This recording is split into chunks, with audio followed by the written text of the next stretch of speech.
7년간의 결혼 생활. 나는 세상에서 가장 행복한 여자이자 현대판 동화 속에서 걸어나온 공주라고 생각했다. 내 남편 강태호는 건축계에서 꽤 이름난 성공한 건축가였다. 그는 잘생기고 능력 있을 뿐만 아니라 모든 친구가 질투할 만큼 나를 아껴주었다. 매일 아침 나보다 먼저 일어나 따뜻한 꿀물 한 잔과 간단한 아침 식사를 식탁에 가지런히 차려주었다. 위가 약한 내가 아침을 거르면 안 된다고 늘 말하곤 했다. 매일 밤 아무리 늦게 퇴근해도 그의 첫 번째 일은 침실로 들어와 내 뒤를 감싸 안고 머리칼 향기를 깊이 들이마시며 속삭이는 것이었다. 자기야, 나왔어. 그 다정한 몸짓과 달콤한 말들은 견고한 사랑의 그물을 만들어냈고 나는 그를 완전히 믿고 깊이 빠져들었으며 모든 것을 희생할 준비가 되어 있었다. 그를 위해, 오직 그를 위해 나는 아버지가 마련해 주신 장밋빛 미래, 우리 그룹의 미래 재무이사 자리를 포기했다.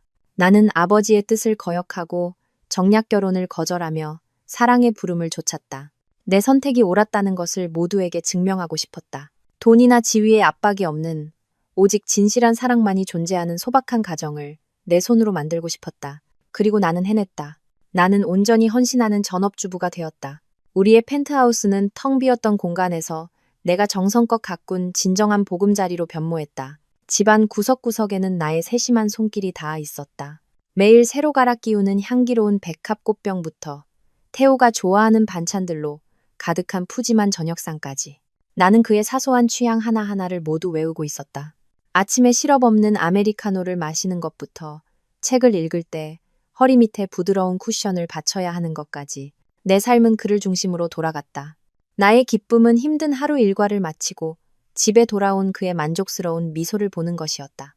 그는 나를 안으며 늘 말했다. 집에 네가 있다는 게 내 인생 최고의 행운이야. 한유진, 나는 그 말을 순진하게, 절대적으로 믿었다. 우리의 평온한 삶은 그렇게 흘러갔다. 그러다 약 6개월 전 최아름과 그녀의 어린 아들이 아래층 아파트로 이사 오면서 모든 것이 변하기 시작했다. 처음 그녀를 만났을 때 그녀는 엘리베이터 앞에서 무거운 짐 상자들과 씨름하고 있었다. 청초하지만 창백하고 지친 얼굴 옆에는 마르고 수줍음 많은 3살배기 남자아이가 서 있었다.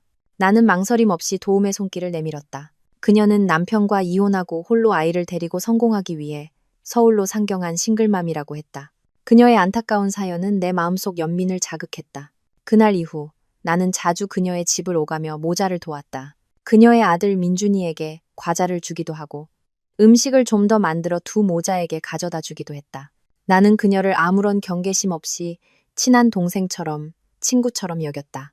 최아름 역시 매우 고마워했다. 그녀는 입버릇처럼 감사 인사를 하며 내가 자신들의 은인이라고 말했다. 가끔은 작은 케이크를 굽거나 집에서 직접 만들었다며 달콤한 식혜를 끓여 우리 부부에게 가져다 주곤 했다. 언니 오빠께 드리는 제 마음이에요.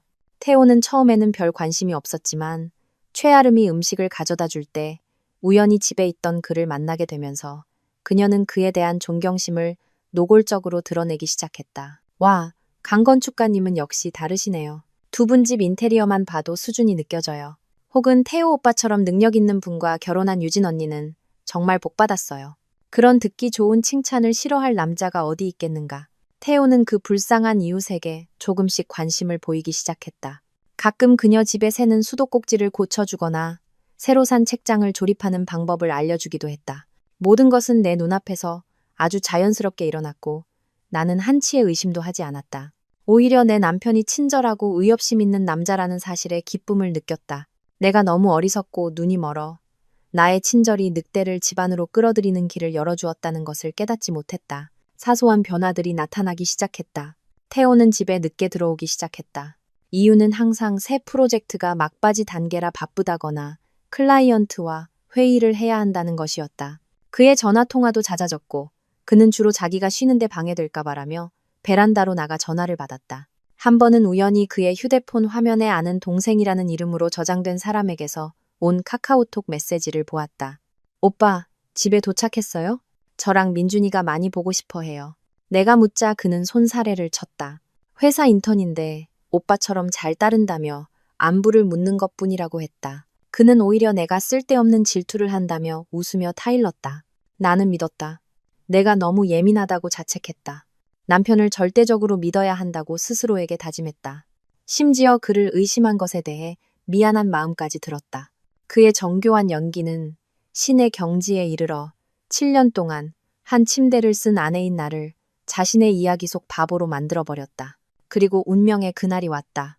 그날은 우리의 7주년 결혼 기념일이었다. 나는 와인과 태호가 가장 좋아하는 음식들로 촛불 아래 로맨틱한 저녁 식사를 준비했다. 그가 내 생일에 선물해준 붉은 실크 드레스를 입고 설레는 마음으로 그를 기다렸다. 하지만 저녁 6시, 7시, 8시가 되어도 그는 돌아오지 않았다. 전화를 걸었지만 받지 않았다. 밤 9시가 다 되어서야 그에게서 다급한 메시지 한 통이 왔다. 자기야, 미안해. 파트너 쪽에 갑자기 문제가 생겨서 급하게 해결하러 가야 해. 금방 갈게. 밥 먹지 말고 기다리지 마. 실망감과 허탈함이 나를 덮쳤지만 나는 애써 미소를 지으며 답장했다. 괜찮아, 오빠. 일 잘 보고 와. 집에서 기다릴게. 나는 식탁을 치우고 차갑게 식어버린 음식들을 냉장고에 넣었다. 마음이 텅 비어버린 것 같았다. 그날 밤 갑자기 소나기가 쏟아졌다. 하늘을 울리는 천둥 소리에 나는 잠에서 깨어났다. 아침에 태호가 이탈리아에서 새로 사온 실크 침구 세트를 세탁해서 건물 옥상에 널어두었던 것이 떠올랐다. 그곳은 우리 펜트하우스 전용 루프탑 가든이었다. 나는 그 공간을 온갖 향기로운 꽃들과 부부가 가끔 별을 보기 위해 마련한 테이블 세트가 있는 작은 정원으로 꾸며놓았다. 비싼 침구 세트가 젖을까봐 나는 서둘러 얇은 가운을 걸치고 우산을 챙겨 옥상으로 올라갔다. 옥상으로 이어지는 계단은 꽤 어두웠고 문틈으로 희미한 노란 불빛만 새어나오고 있었다. 가까이 다가갈수록 이상한 느낌이 들었다. 평소에는 늘 꼼꼼하게 잠그던 옥상 문이 왜 오늘은 살짝 열려 있을까? 그리고 쏟아지는 빗소리 사이로 나는 다른 소리를 들었다. 온몸이 얼어붙고 몸속에 피가 멎는 듯한 소리. 그것은 바람 소리도 빗소리도 아니었다. 그것은 한 여자의 앙칼진 웃음소리였고 그 사이사이로 한 남자의 다정하고 부드러운 목소리가 섞여 있었다. 내가 결코 착각할 수 없는 목소리. 바로 내 남편 강태호의 목소리였다. 귀가 먹먹해졌다. 세차게 쏟아지는 빗소리. 멀리서 울리는 천둥 소리는 내 영혼의 죽음 같은 정적에 삼켜져 버리는 듯했다. 나는 마지막 계단에 꼼짝 않고 서 있었다. 손에는 여전히 우산을 꽉 쥐고 있었고 열린 문틈으로 스며드는 차가운 빗방울이 살갗을 파고드는 것을 느꼈지만 지금 내 마음보다 더 차가울 수는 없었다. 강태호의 목소리. 매일 밤 내 귓가에 사랑의 말을 속삭이던 그 목소리가 지금은 바로 그 다정함으로 다른 여자를 어르고 있었다. 착하지. 비 좀 온다고 무서워하기는. 오빠가 있잖아. 최아름의 웃음소리가 날카롭게 울려 퍼지며 마치 드릴처럼 내 고막을 파고들었다. 그냥 오빠한테 안기고 싶어서 그런 거죠. 여기 너무 로맨틱하다. 그렇죠. 꼭 이 세상에 우리 둘만 있는 것 같아요. 우리 둘만 있는 세상. 그 말은 거대한 망치가 되어 내 가슴을 내리쳤고 나는 숨을 쉴 수가 없었다. 그럼 나는 그의 세상에서 나는 무엇이었을까? 아내. 그의 완벽한 집을 장식하는 장식품. 아니면 그저 속아 넘어간 불쌍한 바보. 어디서 그런 용기가 났는지 모르겠다. 내 발은 천근만근 무거웠고 한 걸음 한 걸음이 고통스러웠다. 나는 조용히 문 옆 벽에 몸을 숨기고 틈새로 안을 엿보았다. 그리고 내 인생 최악의 광경이 눈앞에 펼쳐졌다. 정원등에서 새어나오는 희미한 노란 불빛 아래 강태호와 최아름은 내가 애써 골랐던 바로 그 흔들리자에서 서로 뒤엉켜 있었다. 태호의 하얀 셔츠는 단추가 몇 개 풀려 있었고 최아름은 얇은 슬립 한 장만 걸친 채 빗물에 흠뻑 젖어 몸의 곡선이 그대로 드러나 있었다. 그들은 키스하고 있었다. 열정적이고 뜨거운, 조금의 거리낌도 없는 키스였다. 매일 내 손을 잡아주던 태호의 손이 지금은 다른 여자의 몸을 더듬고 있었다. 심장이 누군가에게 지시겨져 날카로운 수천 개의 파편으로 부서지는 것 같았다. 7년간의 사랑, 7년간의 희생, 7년간의 노력, 모든 것이 한순간에 잿더미가 되고 한낱 웃음거리로 전락했다. 소리를 지르고 달려나가 그들 각자의 뺨을 후려칠 것이라고 생각했다. 하지만 아니었다. 영혼 깊은 곳에서부터 무서울 정도로 차가운 감정이 솟아올라 모든 감정을 꺼트렸다. 고통은 사라지지 않았다. 그것은 단지 단단한 얼음덩어리가 되어 내 모든 신경을 마비시켰다. 눈물은 흐르지 않았고 가슴은 더 이상 아프지 않았다. 오직 텅 빈 공허함과 냉정한 결심만이 남았다. 그들에게 내가 무너지는 모습을 보여줄 수 없었다. 내 고통 위에서 그들이 희열을 느낄 기회를 주지 않을 것이다.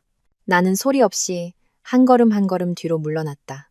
내 손은 더 이상 떨리지 않았다. 나는 침착하게 몸을 돌려 계단을 내려갔다. 내 발걸음은 이상할 정도로 단단했다.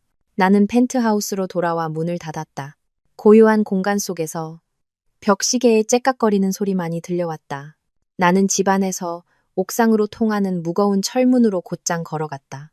태호가 절대적인 안전을 위해 안에서만 열 수 있는 특수 잠금 장치를 설치했다고 자랑했던 것을 기억했다. 나는 열쇠 꾸러미에서 별 모양이 새겨진 열쇠를 찾아냈다. 철컥하는 건조한 소리가 울려 퍼졌고 옥상 문은 안에서 잠겼다. 이제 그들은 원하는 만큼 그들만의 세상을 즐길 수 있을 것이다. 하지만 그것만으로는 부족했다.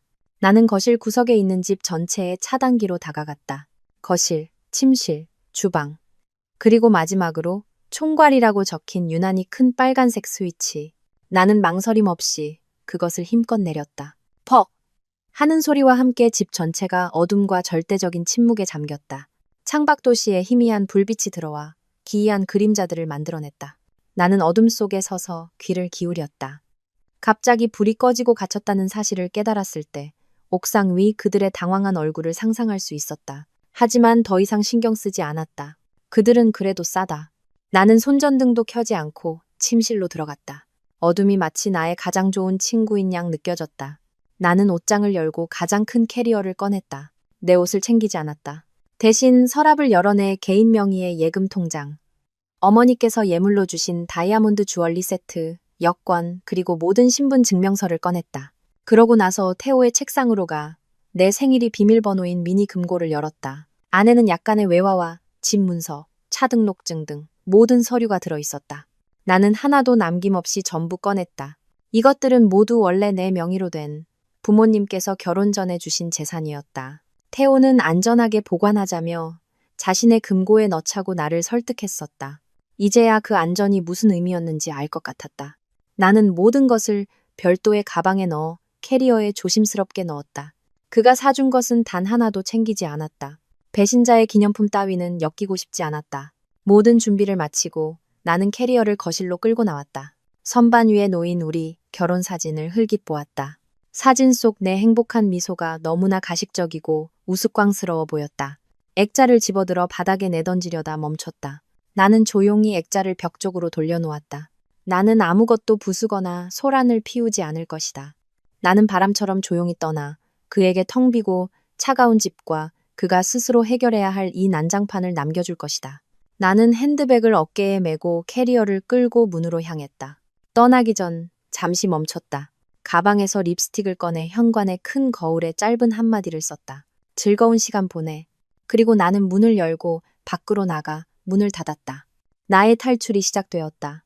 밖의 어둠과 비는 마치 나의 자유를 환영하는 듯했다. 나는 이 순간부터 어제의 한유진은 죽었다는 것을 알았다. 복도 바닥 위로 캐리어 바퀴가 굴러가는 소리가 밤의 정적을 깨는 유일한 소리였다.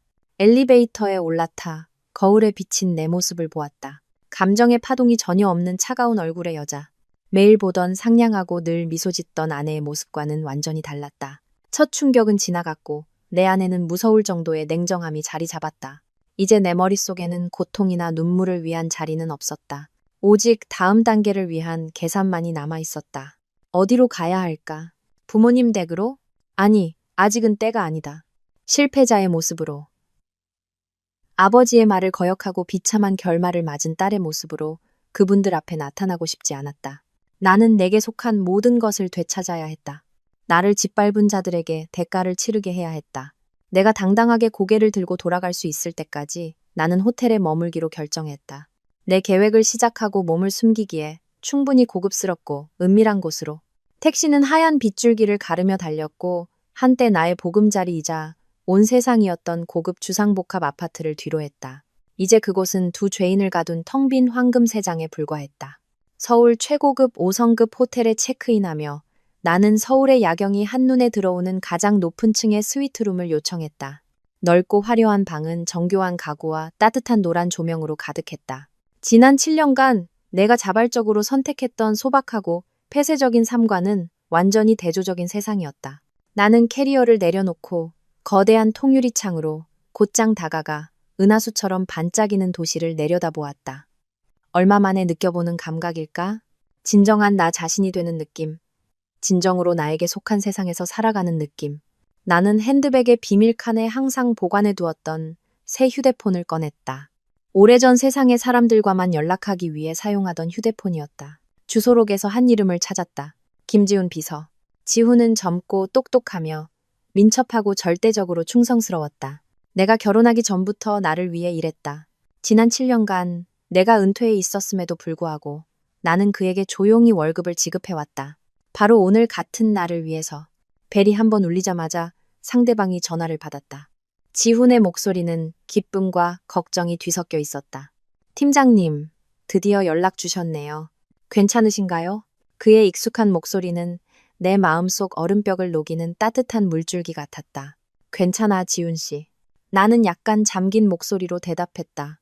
지금 당장 도와줄 일이 몇 가지 있어. 네, 말씀만 하십시오. 어떤 일이든요. 지훈은 조금의 망설임도 없이 대답했다. 첫째, 최근 6개월간 강태호 개인의 재정 상황을 조사해줘. 모든 은행 계좌, 신용카드, 대출, 비정상적인 거래 내역까지 전부. 둘째, 현재 우리 집 아래층 2405호에 사는 최아름이라는 여자에 대한 모든 정보를 알아봐줘.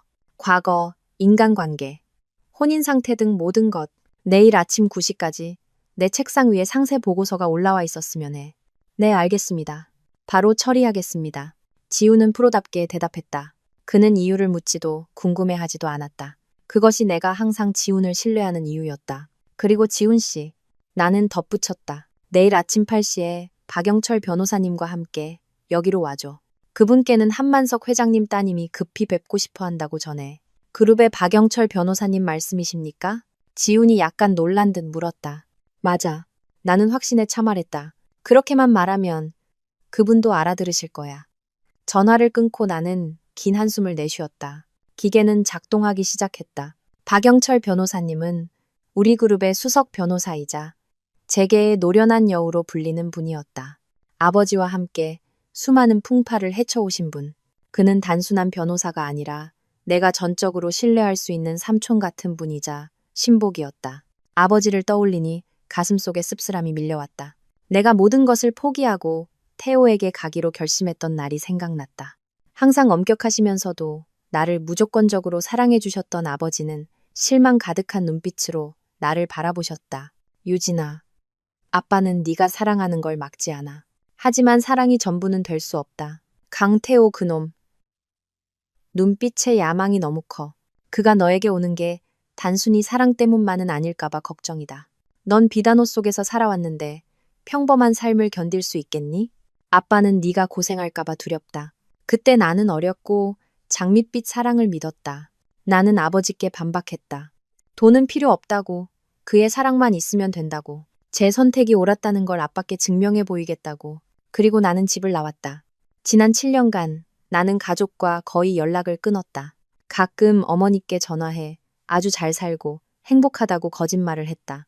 내 자존심은 내가 틀렸다는 것을 인정하기에는 너무 강했다. 하지만 이제 그 자존심은 태호의 배신으로 산산조각이 났다.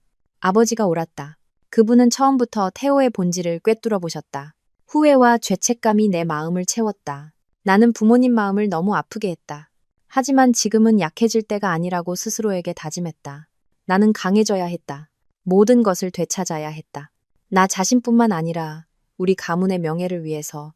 아버지의 딸이 비록 넘어졌을지라도 스스로 일어서는 법을 알고 심지어 이전보다 더 강해질 수 있다는 것을 증명하기 위해서. 그날 밤 나는 잠들지 않았다. 나는 창가에 앉아 복수 계획의 단계를 하나하나 머릿속으로 그렸다. 정교하고 잔인하며 되돌아갈 길이 없는 계획. 그들은 나를 바보로 만들었다. 그렇다면 나는 똑똑한 바보가 분노하면 그 결과가 얼마나 끔찍한지를 보여줄 것이다. 이 게임에서 나는 단지 플레이어가 아니라 게임의 규칙을 정하는 자가 될 것이다. 그리고 내가 버렸던 세상의 지원과 함께라면 승리는 이미 내 손안에 있다는 것을 알고 있었다. 내가 호화로운 호텔방에 앉아 전쟁의 모든 수를 계획하고 있는 동안 다른 곳, 건물의 차가운 옥상에서는 두 배신자의 희비극이 막 시작되고 있었다.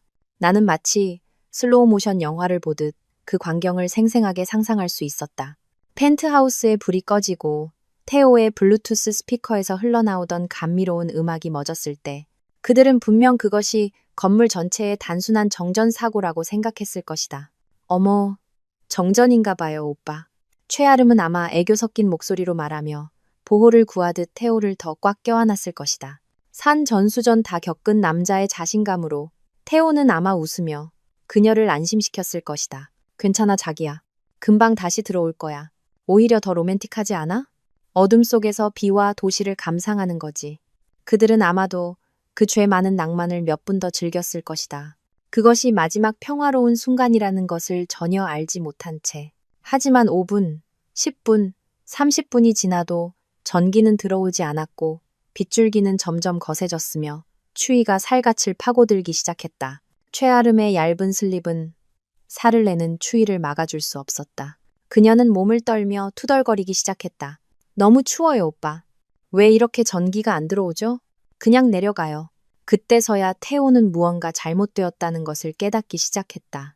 그는 최아름을 놓고 집으로 통하는 철문으로 다가갔다. 그는 문을 힘껏 밀었지만 문은 꿈쩍도 하지 않았다. 손잡이를 돌려보았지만 손잡이는 단단히 잠겨 있었다. 그의 얼굴에 당혹감이 뚜렷해지기 시작했다. 문이 잠겼어. 그는 아마 그렇게 외쳤을 것이다. 어떻게 잠길 수가 있지? 올라올 때 분명히 살짝 닫아만 놨는데. 최아름도 분명 달려와 태호와 함께 문을 밀고 당기고 흔들었지만 모든 것이 소용없었다. 도둑을 막기 위해 설계된 견고한 철문은 이제 뚫을 수 없는 벽이 되어 죄를 저지른 바로 그들을 가두어 버렸다. 진정한 공황 상태가 그들을 덮쳤다. 비는 여전히 쏟아졌고 번개가 하늘을 가르며 추위와 공포로 창백해진 두 얼굴을 비추었다. 어떻게 해요, 오빠? 우리 여기 갇혔어요.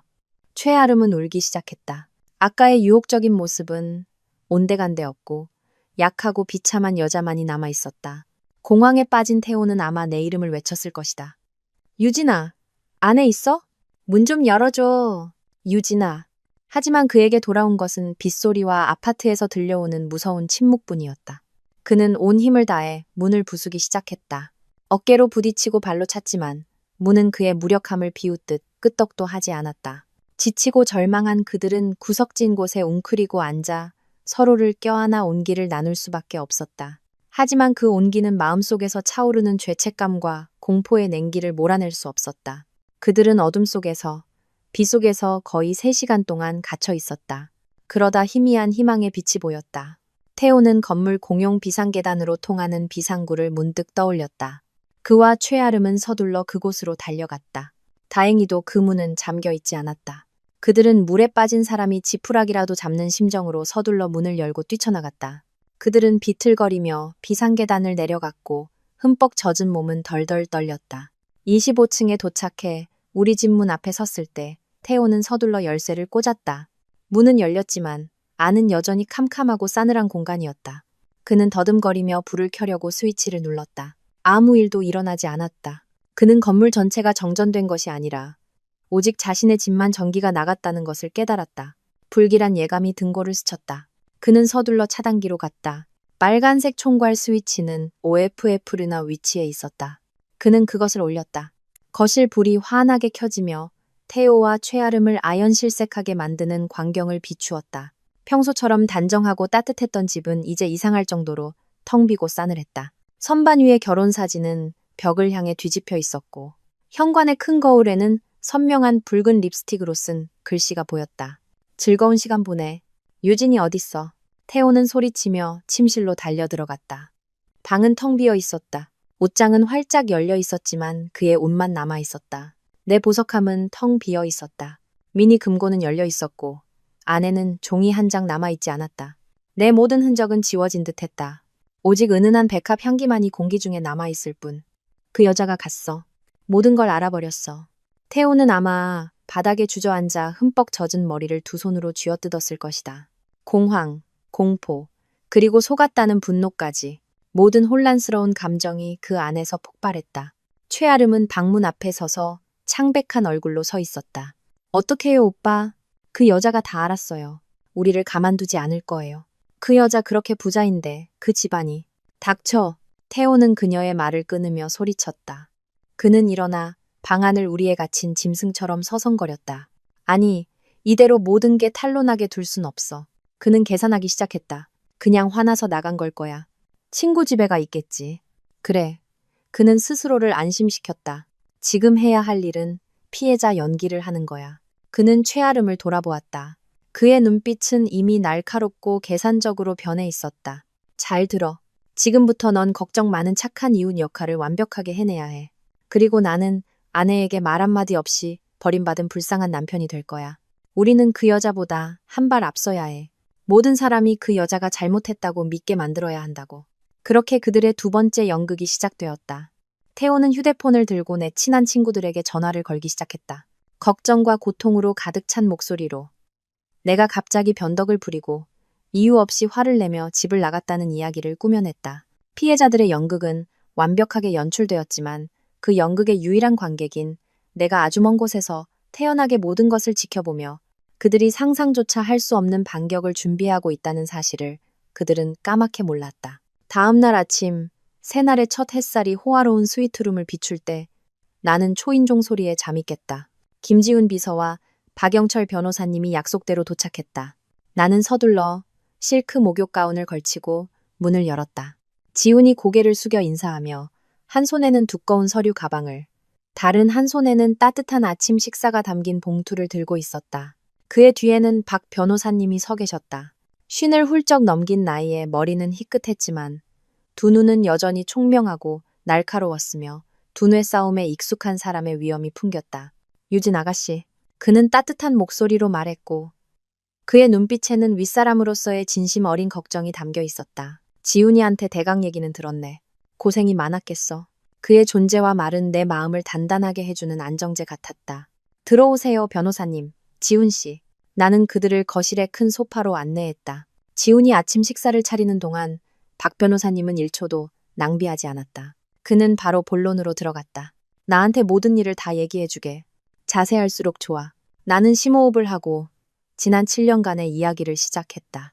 집을 뛰쳐나오기로 한 결심부터 완벽해 보였던 결혼 생활, 최아름의 등장, 의심스러운 정황들, 그리고 옥상에서의 운명적인 밤과 나의 탈출까지 나는 눈물 한 방울 없이, 한탄 한마디 없이 침착하게 이야기했다. 나는 단지 적나라하고 고통스러운 사실을 있는 그대로 전달했다. 박 변호사님은 매우 주의 깊게 들으시며 때때로 고개를 끄덕이셨고 그의 눈빛은 점점 더 날카로워졌다. 내 이야기가 끝나자 그는 한동안 침묵하다가 가볍게 테이블을 내리쳤다. 괘씸한 놈. 감히 한 회장님 딸을 속여? 배짱 한번 두둑하군. 그는 나를 돌아보며 단호한 목소리로 말했다. 걱정 말게. 이 일은 내가 처리할 테니. 그놈과 그 여자 둘 다 대가를 치르게 될 걸세. 하지만 우선 그놈의 돈줄부터 끊어야 해. 그놈처럼 야망 많고 돈에 의지해 사는 놈은 돈을 잃으면 모든 것을 잃게 되지. 그것이 바로 내가 생각하고 있던 바였다. 제가 어떻게 해야 할까요, 변호사님? 내가 물었다.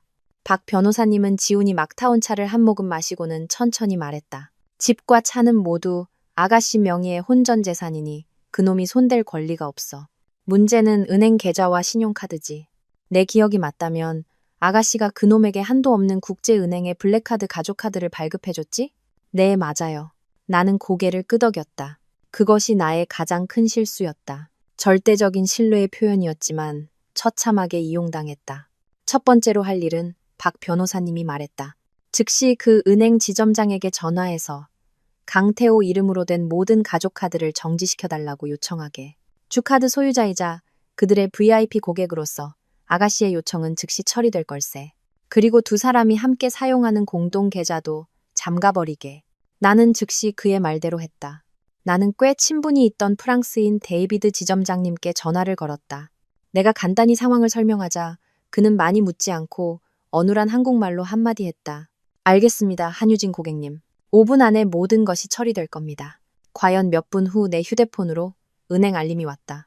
고객님의 요청에 따라 가족카드가 정지되었습니다. 공동 계좌가 임시 동결되었습니다. 그동안 지훈도 노트북을 열어 밤새 조사한 정보를 보여주었다. 팀장님, 변호사님, 예비 보고서입니다.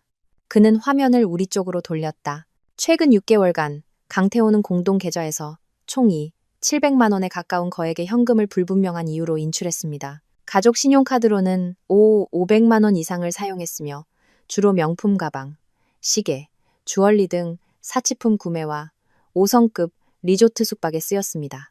공교롭게도 이 지출들은 모두 팀장님께 출장을 간다고 거짓말한 날에 이루어졌습니다. 지훈은 계속했다. 최아름이라는 여자에 대해서는 과거가 꽤 복잡합니다. 그녀는 싱글맘이 아닙니다. 아직 이혼하지 않았고 현재 남편은 해외에서 일하고 있습니다. 아이 민준이는 그녀의 친아들이 아니라 여동생의 아들입니다. 여동생은 사고로 사망했고 그녀가 아이를 입양했습니다. 과거 몇 차례 부유한 남성들을 대상으로 한 연애 사기 사건에 연루된 정황이 있습니다. 모든 것이 명확해졌다. 나를 속이기 위해 완벽한 연극이 꾸며졌던 것이다. 나의 동정심은 잔인하게 이용당했다. 아주 좋아, 김 비서. 박 변호사님이 고개를 끄덕였다. 그 여자의 과거를 계속 깊이 파고들게. 더 재미있는 이야기가 많을 거야. 바로 그 순간 나는 다른 곳의 광경을 상상할 수 있었다.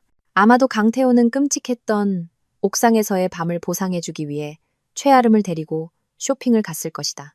그는 자신있게 블랙카드를 점원에게 건넸다가 고객님, 카드가 정지되었습니다. 라는 말과 함께 고개를 젓는 모습을 마주했을 것이다. 놀라움, 당혹감, 그리고 다른 모든 카드도 같은 결과를 보이자 공황 상태로 변하는 그의 모습. 그의 금융 악몽은 공식적으로 시작되었다. 나의 첫 번째 반격은 조용했지만 그의 가장 아픈 곳을 정확히 찔렀다.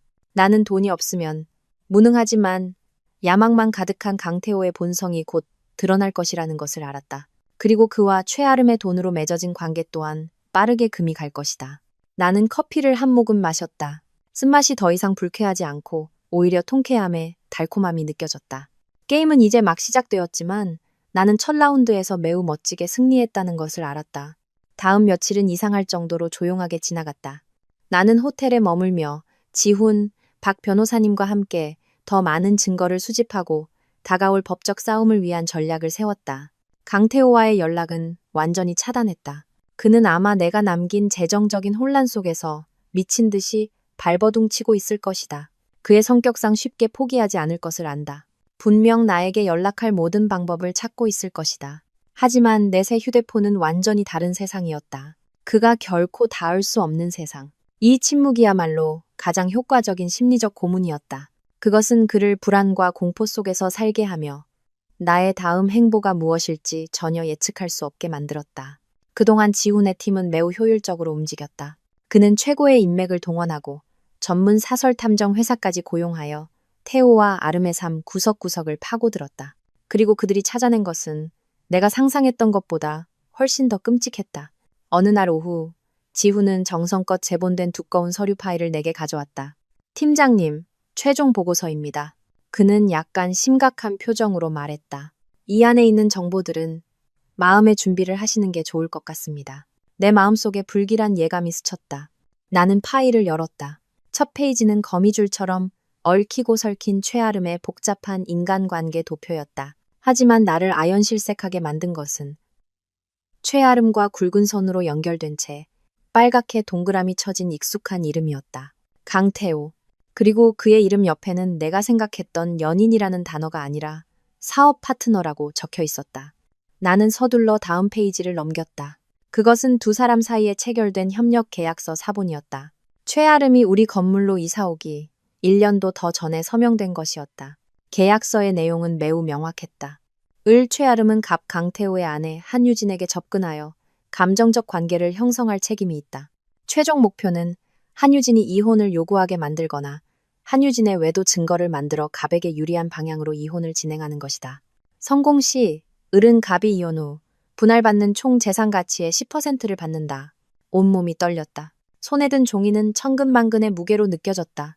나는 몇 번이고 다시 읽어야만 내 눈을 믿을 수 있었다. 이것은 단순한 외도가 아니었다. 이것은 음모였다. 계약서와 명확한 조항까지 갖춘 체계적으로 짜인 함정. 내 평생의 동반자였던 남편이 자신의 아내를 유혹하기 위해 다른 여자를 고용하고 외도 연극을 꾸몄다. 이 모든 것이 이혼의 빌미를 만들고 내 재산을 빼앗기 위해서였다. 가슴속에서 혐오감이 들끓었다. 그는 나를 감정적으로 배신했을 뿐만 아니라 나를 함정에 빠뜨리려 했다. 나를 유책 배우자로 만들어 내게 속한 모든 것을 당당하게 빼앗아가려 했다. 7년간의 사랑, 나의 희생, 그 모든 것이 그의 눈에는 그저 살찐 먹잇감, 쓰러뜨려야 할 목표물에 불과했다. 그의 악랄함과 계산은 인간의 한계를 넘어섰다. 나는 평정을 유지하려 했으며 다음 페이지들을 넘겼다. 파일은 또 다른 충격적인 사실을 폭로했다. 강태호는 그가 늘 자랑하던 자수성가한 능력 있는 건축가가 아니었다. 지난 몇 년간 그가 따낸 대부분의 대형 프로젝트는 다른 동료들에게서 비열한 수단으로 빼앗은 것이었다. 파일에는 최소 3건의 사건이 상세히 기록되어 있었다. 태호가 디자인 아이디어를 훔치고 돈으로 건축주를 매수하고 심지어 경쟁자를 끌어내리기 위해 거짓 증거를 만들어낸 내용이었다. 그는 거짓과 다른 사람의 고통 위에 자신의 경력을 쌓아 올렸다. 내가 한때 존경했던 그 사람은 화려한 가짜 껍데기로 둘러싸인 무능하고 비열한 자에 불과했다. 파일의 마지막에는 태호의 빚에 대한 정보가 있었다. 그는 주식과 부동산에 투자했다가 큰 손실을 보았고 사채업자들에게 막대한 빚을 지고 있었다. 그것이 바로 그가 이 음모를 무슨 수를 써서라도 실행해야 했던 이유이자 동기였다. 그는 내 돈이 자신이 판 끝없는 구덩이를 메울 아주 많은 돈이 필요했던 것이다.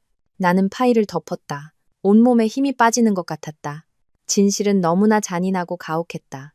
나는 악마와 전문 사기꾼과 사랑하고 결혼했던 것이다.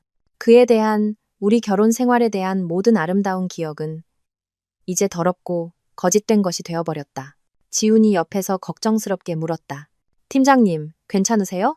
나는 고개를 저으며 억지로 미소를 지었지만 눈물은 더 이상 참을 수 없이 흘러내렸다. 하지만 그것은 나약함의 눈물이 아니었다. 그것은 분노와 극에 달한 증오의 눈물이었다. 괜찮아. 나는 눈물을 닦으며 차갑고 단호한 목소리로 말했다. 그저 내 남편의 완벽한 계획을 축하하기 위해 아주 특별한 선물을 준비해야겠다고 생각하는 중이야. 그들이 큰 판을 벌이고 싶어 했다면 나도 기꺼이 함께 놀아줄 것이다. 하지만 이번에는 내가 단순한 체스말이 아니라 이 체스판을 통째로 뒤엎어버리는 사람이 될 것이다. 내 안의 복수의 불꽃은 그 어느 때보다 맹렬하게 타올랐다. 나는 이 증거들을 손에 쥐고 태호를 빈털터리로 만드는 것을 넘어 감옥에 보낼 수도 있다는 것을 알았다. 하지만 그것만으로는 너무 가벼웠다. 나는 그가 서서히 파멸되는 느낌, 온 세상이 등을 돌리는 느낌, 그가 나에게 하려 했던 것처럼 극도의 무력감을 맛보게 하고 싶었다. 사설 탐정 보고서의 충격이 지나가자 내 안에는 냉정한 결심과 무감각함만이 남았다. 나는 더 이상 울지 않았다. 눈물은 나약함을 위한 것이고 지금의 나는 행동만이 있을 뿐이었다. 강태호는 거짓과 이름값을 높이는 것으로 자신의 경력과 이미지를 쌓아 올렸다. 그렇다면 나도 바로 그 지점에서 시작할 것이다. 나는 그의 완벽한 가면을 벗겨내어 그 속에 감춰진 더러운 민낯을 온 세상에 보여줄 것이다. 하지만 시끄럽게 하지는 않을 것이다. 정면 공격은 그를 경계하게 만들고 결정적인 증거를 내놓기 전까지는 명예훼손이라는 법적 문제에 휘말릴 수도 있었다. 나는 천천히, 정교하게, 마치 서서히 스며드는 독약처럼 그가 결코 막을 수 없는 방식으로 해낼 것이다. 나는 저녁 내내 강태호가 자주 활동하는 커뮤니티와 포털 사이트를 연구했다. 그는 과시욕이 강한 사람으로 경험을 공유하고 설계한 건축물을 자랑하며 직업에 대한 사명감을 가진 젊고 재능 있는 건축가 이미지를 구축하는 글을 자주 올렸다. 특히 그는 수만 명의 건축가, 엔지니어, 건설업계 종사자들이 모인 블라인드 앱의 건축 라운지에서 상당한 영향력을 가지고 있었다. 이곳이 내 연극을 위한 완벽한 무대였다. 나는 새 유심칩을 사용해 완전히 낯선 이름의 블라인드 계정을 만들었다. 닉네임은 진실의 목소리. 갓 졸업한 열정 넘치는 신입 건축가지만 업계의 어두운 면에 불만이 많은 인물이라는 페르소나를 설정했다. 그러고 나서 장문의 글을 쓰기 시작했다. 익명의 내부자 시점에서 이야기하는 글이었다. 나는 강태호를 직접 지목하지 않고 암시적인 이니셜만 사용했다. 떠오르는 스타 건축가 K 혹은 전문 표절꾼에 대한 알려지지 않은 이야기. 글의 제목은 호기심을 자극하도록 자극적으로 지었다. 그래서 나는 섣부른 비난을 하지 않았다. 지훈의 팀이 조사한 3건의 사건 중 하나를 구체적인 이야기로 풀었다. 그것은 고급 리조트를 위한 획기적인 설계안을 만들기 위해 모든 열정을 쏟았던 젊은 건축가 윤성민에 대한 이야기였다. 하지만 그의 동료이자 상사였던 K 건축가가 비열한 수단으로 그 설계안을 훔쳐 약간 수정하여 자신의 이름으로 건축주에게 제출했다. 윤성민은 너무나 억울하고 무력한 나머지 회사를 그만두고 우울증에 빠졌다. 나는 피해자에 대한 깊은 공감과 가해자에 대한 분노가 담긴 문체로 글을 썼다. 그 안에 지훈이 태호의 옛 동료들에게서 수집한 내부자만이 알 수 있는 매우 사실적인 디테일들을 녹여냈다. 나는 심지어 K의 몇 가지 특징을 무심코 언급하는 정교함까지 보였다. 그는 한정판 파텍 필립 시계를 즐겨 차고 입만 열면 지속 가능한 친환경 건축 철학에 대해 이야기했다. 그것이 바로 태호가 자신을 위해 구축한 이미지였다. 신뢰도를 높이기 위해 몇 개의 유령 계정을 더 만들어 옛 동료인 척하며 확인 댓글을 남겼다. 아, 읽자마자 누군지 알겠네. 그때 윤성민 씨, 사건, 회사 사람들 다 알았지만 아무도 말 못했지. 혹은 K, 디자인 표절만 한 게 아님. 다른 얘기도 많은데. 다음 편 기대합니다. 글은 라운지 활동이 가장 활발한 밤 10시에 게시되었다. 그리고 내 예상대로 글은 즉시 폭풍을 일으켰다. 불과 몇 시간 만에 글은 수천 건의 조회수와 수백 개의 댓글, 공유를 기록했다. 이니셜 K는 순식간에 가장 뜨거운 화제가 되었다. 사람들은 추측을 쏟아내기 시작했고 내가 심어둔 너무나 특징적인 디테일들 덕분에 강태호라는 이름이 금방 거론되었다.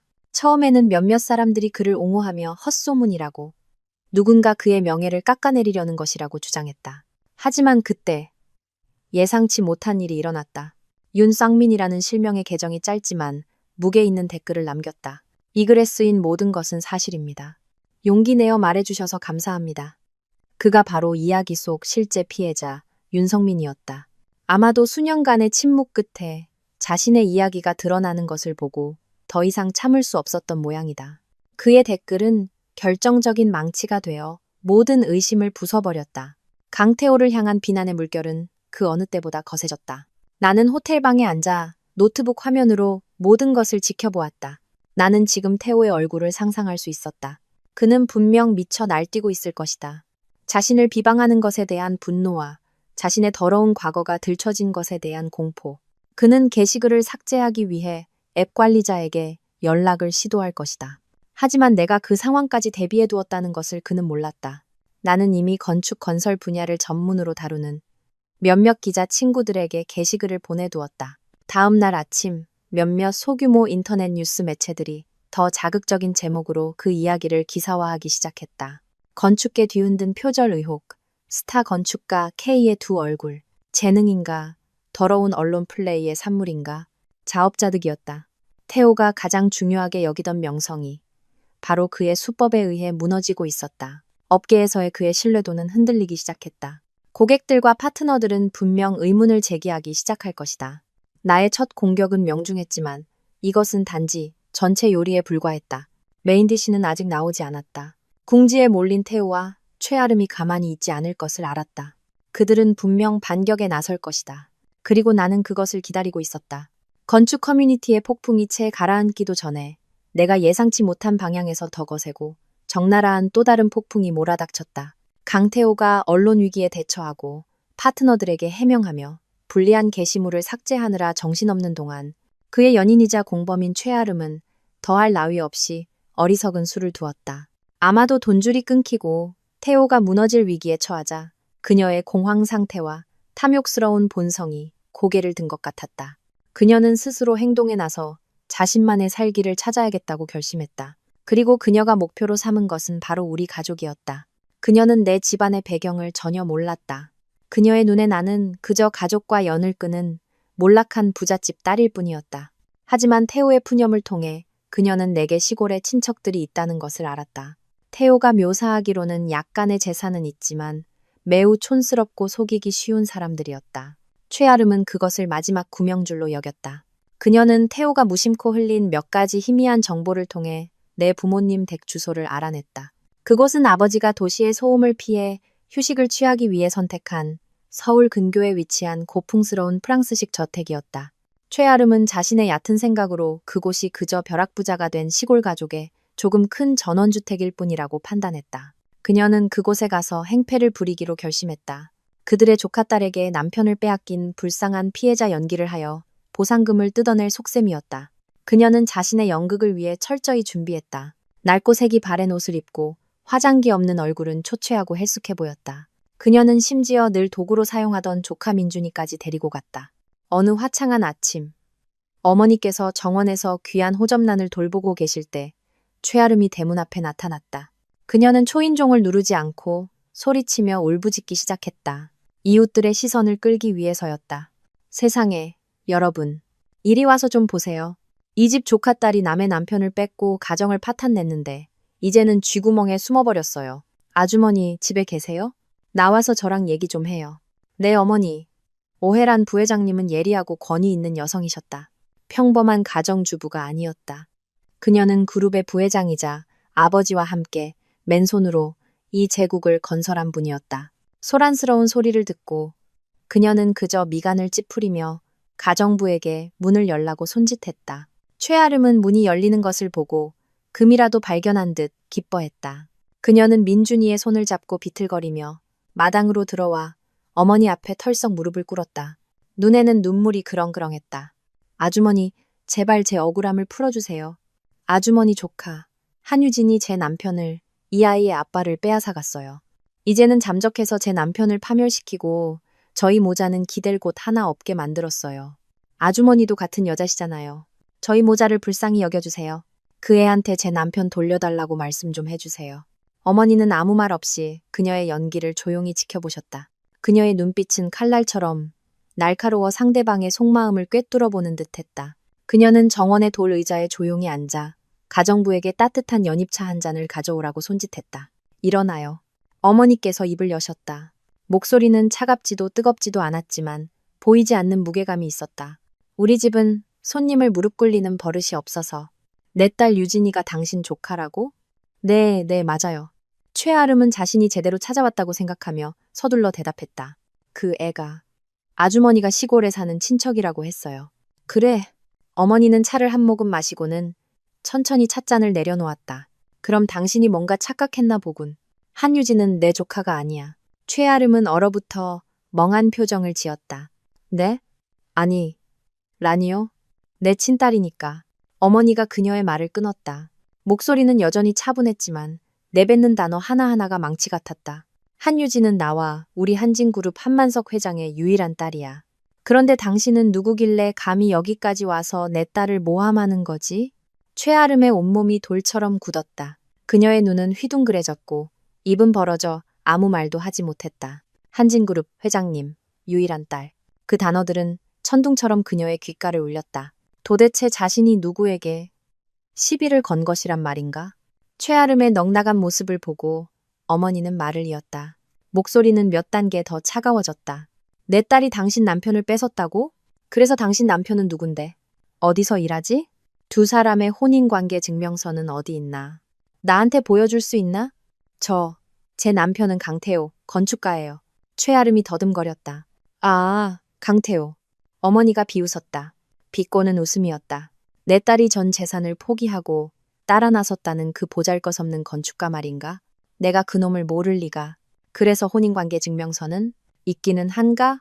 아니면 당신은 그저 남의 행복에 끼어든 상간녀이면서 이제 와서 피해자 행세를 하는 건가? 어머니의 말 한마디 한마디가 보이지 않는 따귀가 되어 최아름의 뺨을 때렸다. 그녀가 준비했던 모든 말은 무의미해졌다. 그녀의 연극은 너무나 격이 다른 상대 앞에서 완전히 무너졌다. 그리고 어머니는 일어나 최아름 앞으로 다가섰다. 눈빛이 얼음장처럼 차가웠다. 내가 당신이 누군지 모를 거라고 생각했나? 최아름 28세, 고향은 강원도. 현재 남편은 일본으로 파견 근무 중인 엔지니어, 미이혼 상태.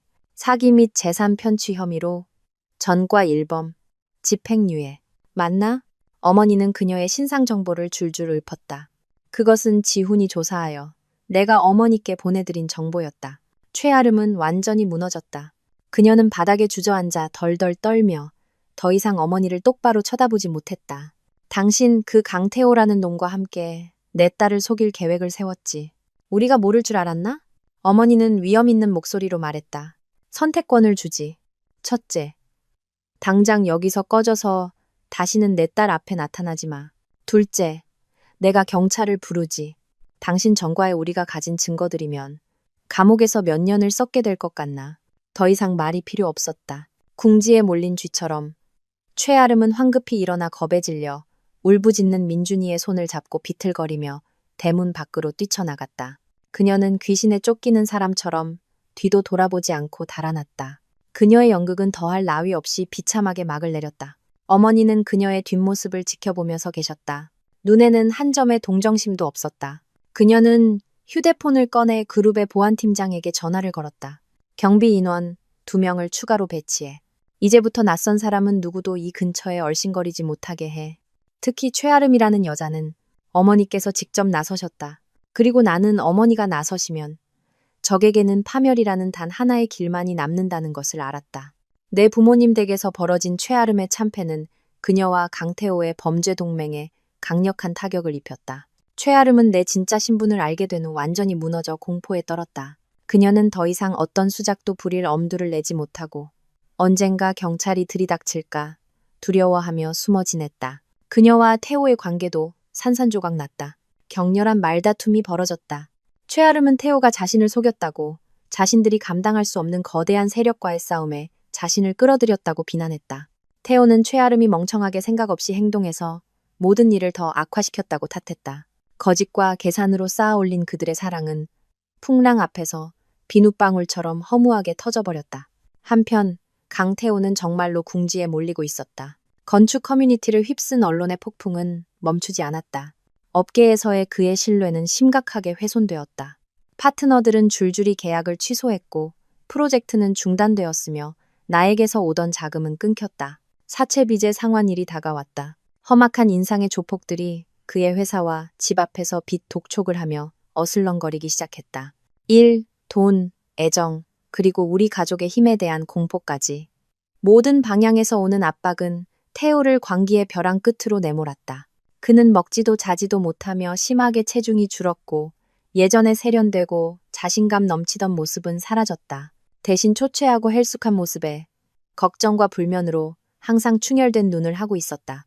절망 속에서 더 이상 방법이 없자 태호는 더할 나위 없이 어리석은 짓을 저질렀다. 자신의 인생에 스스로 마침표를 찍는 행동이었다.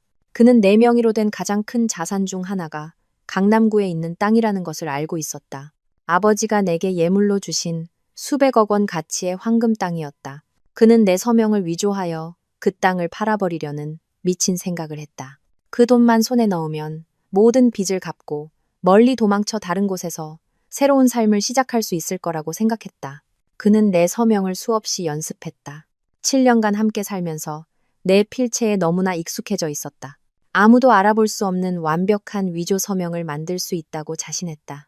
그는 예전부터 매수해둔 작은 개인 법무법인의 한 변호사와 연락했다. 그는 자신이 설립한 유령 회사의 토지 사용권을 이전하는 계약서를 미리 작성했다. 모든 것은 은밀하고 서둘러 진행되었다. 어느 날 오후 태호는 자신의 범법 행위를 실행하기 위해 그 법무법인 사무실을 찾았다. 그는 자신의 모든 행동이 우리의 감시망 안에 있다는 것을 전혀 몰랐다. 노련한 박 변호사님은 태호가 내 명의의 재산에 대해 무모한 짓을 할 수도 있다는 것을 예측하셨다. 그는 사람을 시켜 태호의 모든 동태, 특히 은행 및 부동산 관련 거래를 은밀히 감시하게 했다. 태호가 평판이 좋지 않은 법무법인과 접촉하는 것을 발견하자 그는 즉시 그 사무실에 초소형 추적 장치를 설치했다. 태호가 떨리는 손으로 계약서에 내 서명을 위조하는 전 과정, 부패한 고 변호사가 서둘러 도장을 찍어주는 과정 모두가 영상과 음성으로 선명하게 기록되었다. 그 영상은 위조된 계약서와 함께 즉시 박 변호사님께 전송되었다. 반박할 수 없는 증거를 손에 쥐었을 때 나는 통쾌함보다는 씁쓸함을 느꼈다. 탐욕과 절망이 이성을 마비시켰을 때 인간은 얼마나 끔찍한 일을 저지를 수 있는가. 강태호는 스스로 감옥으로 가는 길에 발을 들여놓았다. 그의 사건은 더 이상 혼인과 재산에 대한 민사 분쟁이 아니었다. 그것은 사기, 재산 편취, 그리고 공문서 위조라는 심각한 형사 사건이 되었다. 박 변호사님이 내게 전화했다. 그의 목소리에는 만족감이 묻어났다. 물고기가 미끼를 물었네, 아가씨. 이번에는 빠져나갈 구멍이 없어. 다음엔 어떻게 하실 건가요? 내가 물었다. 바로 경찰에 신고하지는 않을 걸세. 그는 계산적인 목소리로 말했다. 일단은 자기 계획이 성공했다고 믿게 내버려 두자고. 며칠간은 환상과 희망 속에서 살게 해주는 거지. 우리는 이 비장의 카드를 가장 적절한 순간에, 가장 큰 파괴력을 일으킬 수 있는 순간에 터뜨릴 걸세. 이 연극의 마지막을 장식할 아주 멋진 피날레를 구상해뒀네. 그의 말을 듣고 나는 이 체스 게임이 막바지에 이르렀으며 강태호에게 닥칠 결말은 단순한 실패가 아니라 완전한 파멸이라는 것을 알았다. 나는 차갑고 잔인한 기다림 속에서 나를 배신한 자에게 마지막 심판이 내려질 날을 기다렸다. 서명 위조를 성공적으로 마친 후 강태호는 약간의 자신감을 되찾은 듯했다. 그는 모든 문제를 해결할 열쇠를 손에 쥐었다고 생각했다. 그는 즉시 그 위조 계약서를 은행에 가져가 땅을 담보로 거액을 대출받았다. 그 돈으로 사채업자들의 빚을 갚아 당장의 위협을 잠재웠다. 그는 또한 한국과 범죄인 인도 조약이 없는 나라로의 이민을 알아보며 새로운 삶을 계획하기 시작했다. 그는 보이지 않는 그물이 자신을 옥죄어 오고 있다는 사실을 전혀 모른 채 달콤한 환상 속에서 자유의 마지막 날들을 보냈다. 한편 나는 호텔을 나와 부모님 댁으로 돌아왔다. 이제 현실을 마주하고 본래의 나 자신으로 돌아가야 할 때라고 결심했다. 나의 귀환은 더 이상 도망이 아니라 승리자의 귀환이었다. 어머니께 모든 이야기를 듣고 박 변호사님이 한 일들을 전해 들으신 아버지는 말없이 나를 품에 안으셨다. 정말 다 컸구나 우리 딸. 그는 자랑스러움과 안타까움이 섞인 목소리로 말씀하셨다. 아빠가 더 일찍 널 지켜주지 못해 미안하다. 아빠 탓이 아니에요. 내가 대답했다.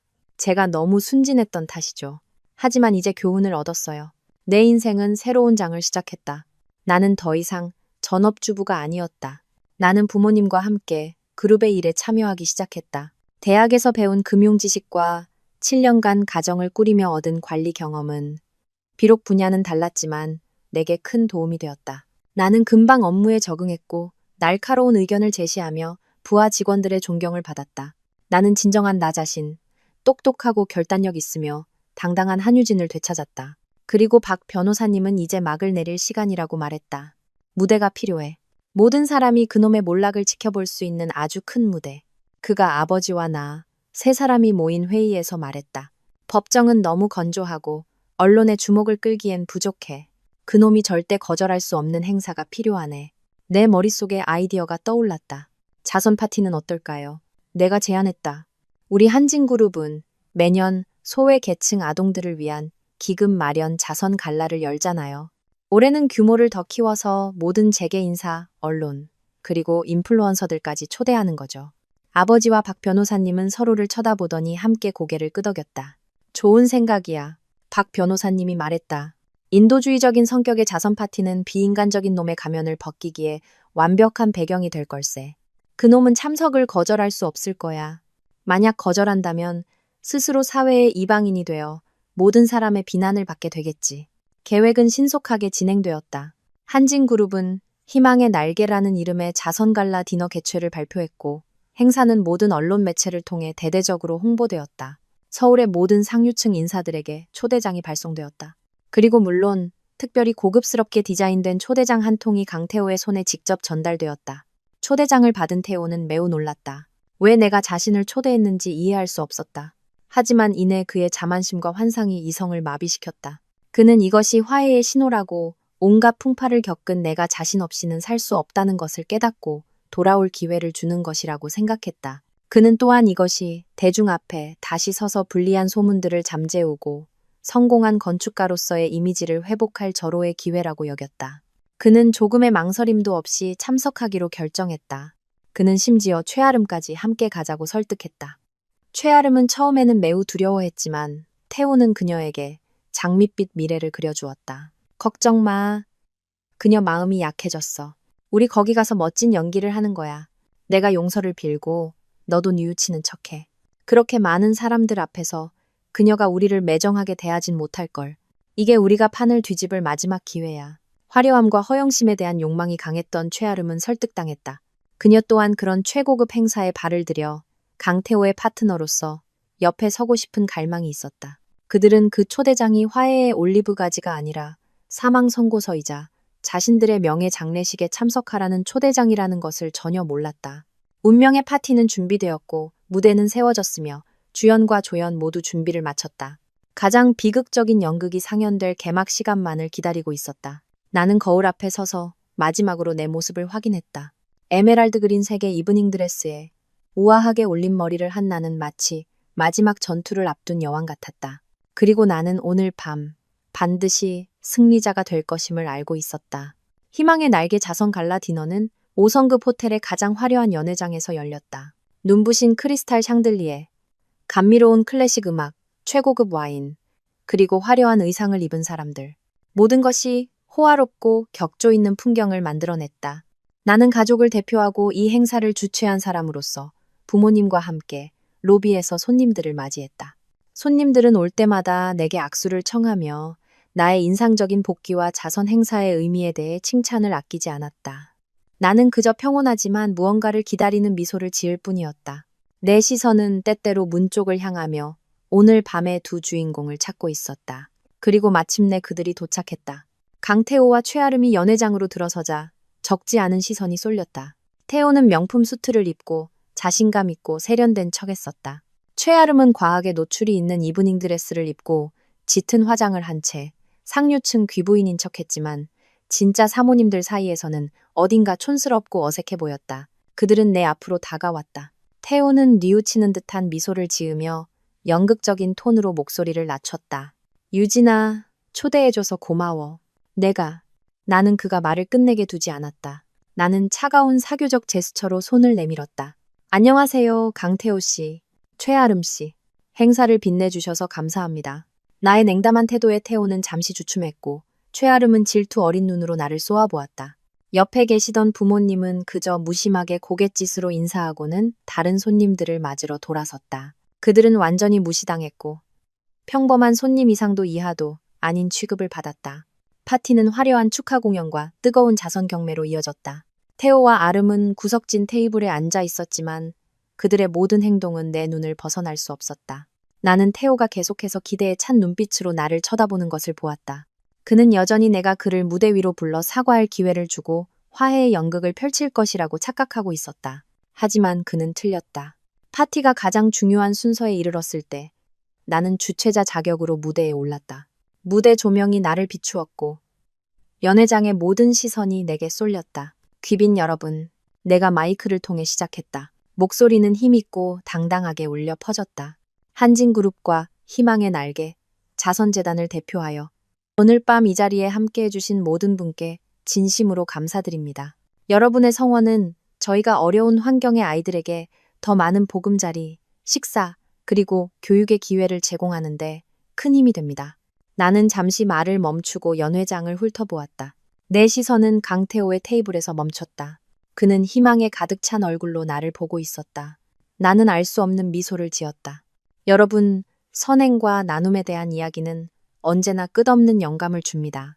하지만 그 이면에는 거짓과 배신에 대한 이야기도 항상 존재합니다. 그런 이야기들은 비록 마음 아프지만 우리가 진정한 가치를 더욱 소중히 여기게 하는 값비싼 교훈이 되기도 합니다. 그리고 오늘 저는 여러분께 그런 이야기 하나를 들려드리고자 합니다. 바로 제 인생에 대한 이야기입니다. 연회장 전체가 웅성거리기 시작했다. 사람들은 내가 무엇을 하려는지 이해하지 못했다. 태호와 아름도 얼어붙었다. 불길한 예감이 그들을 덮치기 시작했다. 나는 기술팀에 신호를 보냈다. 내 등 뒤에 거대한 LED 스크린이 밝아졌다. 모두가 예상했던 소외 계층 아이들의 사진 대신 화면에는 한밤중에 비속 옥상에서 로맨틱한 분위기를 연출하는 한 쌍의 남녀 모습이 나타났다. 바로 강태호와 최아름이었다. 연회장 전체에서 경악의 탄성이 터져 나왔다. 태호와 아름은 핏기 하나 없는 얼굴로 자리에서 벌떡 일어났다. 영상은 소리 없이 계속되었고 남편을 위해 모든 것을 희생했지만 그 남편과 자신이 온 마음으로 도왔던 이웃에게 배신당한 한 아내의 이야기가 자막으로 흘러나왔다.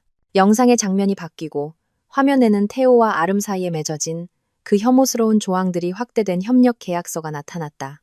이어서 태호가 아내의 돈을 빼돌려 내연녀에게 바치고 도박빚을 갚은 것을 증명하는 수많은 은행 거래 내역이 펼쳐졌다. 그리고 태호가 경력을 쌓기 위해 동료의 지적 재산을 훔쳤다는 것을 폭로하는 자료들이 이어졌다. 모든 것이 명확하고 논리적으로 마치 날카로운 고발장처럼 제시되었다. 연회장의 관객들은 놀라움에서 분노로 바뀌었. 비난의 속삭임이 점점 더 커지기 시작했다. 세상에 믿을 수가 없어. 정말 인간 말종이네. 저 여자도 불쌍해 보였는데 저렇게 음흉했다니. 하지만 그것이 전부가 아니었다. 화면은 마지막 장면으로 전환되었다. 법무법인 사무실에 숨겨진 카메라에 찍힌 선명한 영상. 강태호가 떨리는 손으로 토지 이전 계약서에 내 서명을 위조하는 모습. 이것이 바로 결정타였다. 그리고 이것이 여러분, 내 목소리가 모든 소음을 압도하며 차갑고 단호하게 울려 퍼졌다. 제가 온 마음을 다해 사랑했던 남편이 마지막 남은 재산을 빼앗기 위해 아내의 서명을 위조하며 사기 행각을 벌이는 모습입니다. 이는 도덕뿐만 아니라 법을 심각하게 위반하는 행위입니다. 영상이 끝나고 연회장에는 죽음 같은 정적이 흘렀다. 모든 시선, 수백 쌍의 눈이 강태호와 최아름에게 쏠렸다. 경멸과 혐오로 가득 찬 눈빛들. 가장 화려한 피날레는 눈물이나 나약함이 아니라 진실로 이루어졌다. 적나라하고 반박할 수 없는 진실로 그들의 연극은 끝났고 그 결말은 더할 나위 없이 치욕적이었다. LED 스크린이 꺼지고 연회장에 다시 불이 들어서는 순간 모든 것이 폭발했다. 초반의 침묵은 이내 거센 분노의 물결로 바뀌었다. 수군거림과 가차없는 비난이 강태호와 최아름을 향해 쏟아졌다. 그들은 연회장 한가운데서 마치 대중 앞에서 심판받는 두 죄인처럼 서 있었다. 태호의 얼굴은 종이처럼 하얘졌고 온몸은 걷잡을 수 없이 떨렸으며 이마에는 식은땀이 흥건했다. 그는 더듬거리며 변명하려 했지만 쓰라린 목구멍에서는 아무 소리도 나오지 않았다. 최아름은 완전히 무너져 바닥에 주저앉아 두 손으로 얼굴을 감싸고 통곡했다. 비통한 울음소리였지만 주위 사람들에게서 조금의 동정심도 얻지 못했다. 나는 여전히 무대 위에 서서 내가 직접 연출한 이 비극을 평온하게 내려다보았다. 통쾌함은 없었다. 오직 텅 빈 차가움만이 느껴졌다. 이것이 그들이 받아야 할 마땅한 결말이었다. 강태호 씨, 당신이 그런 인간일 줄은 몰랐소. 태호의 중요한 파트너였던 나이 지긋한 기업 회장이 벌떡 일어나 그를 손가락질하며 실망과 분노에 찬 목소리로 외쳤다. 우리 그룹의 신규 리조트 설계 계약은 오늘부로 파기요. 우리는 당신 같은 비도덕적인 사람과는 절대 협력하지 않소. 그의 선언은 시작을 알리는 신호탄 같았다. 즉시 다른 여러 파트너들도 차례로 일어나 태호와의 모든 사업 관계를 끊겠다고 선언했다. 우리 회사도 마찬가지입니다. 진행 중이던 프로젝트는 다른 업체를 찾아 대체하겠습니다. 우리는 당신이 끼친 손해에 대해 소송을 검토할 것입니다. 태호가 거짓과 수단으로 애써 쌓아 올린 경력은 불과 몇 분 만에 파도 앞에 모래성처럼 허무하게 무너져 내렸다. 하지만 그것이 최악은 아니었다. 가장 혼란스러운 순간 연회장의 정문이 활짝 열렸다. 정복을 입은 두 명의 경찰관이 엄숙한 얼굴로 들어왔다. 그들 뒤에는 박 변호사님이 따르고 있었다. 모두가 무슨 일이 벌어지고 있는지 몰라 어리둥절했다. 한 경찰관이 무대 위로 곧장 올라와 내게서 마이크를 넘겨받고 모두에게 조용히 해달라고 요청했다. 그의 목소리는 또렷하고 위엄있게 울려 퍼졌다. 저희는 경제범죄 수사팀 소속 경찰입니다. 오늘 저희는 사기 및 재산 편취, 공문서 위조 혐의로 강태호 씨에 대한 체포영장을 집행하기 위해 이 자리에 왔습니다. 체포영장은 명확하고 단호하게 낭독되었다. 연회장은 다시 한번 침묵에 잠겼다. 하지만 이번에는 충격으로 인한 침묵이었다. 두 경찰관은 무대 아래로 내려와 강태호에게로 직진했다.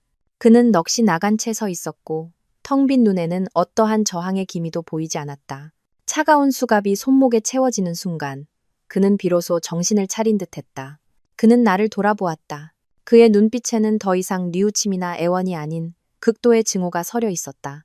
막다른 길에 몰린 짐승의 증오. 한유진, 네가 내 인생을 망쳤어.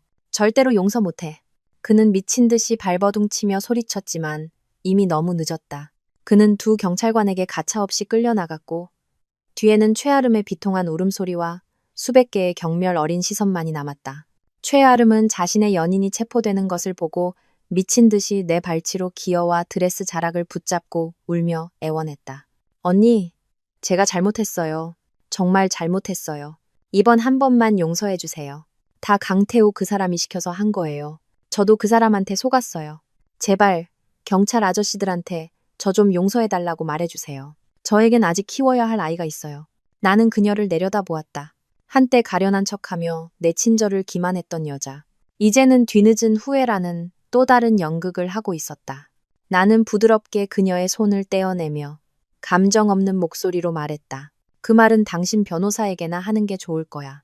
그리고 나는 아직 서 있던 다른 경찰관에게 말했다.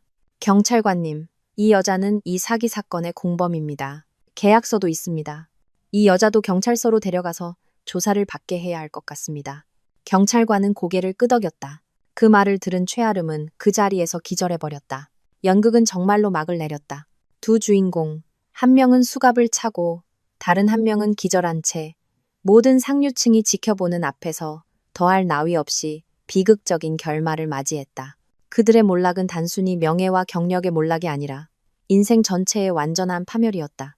자선 갈라는 심판과 정의의 밤이 되었다. 비록 늦었지만 정의는 마침내 극적이고 완벽하게 실현되었다.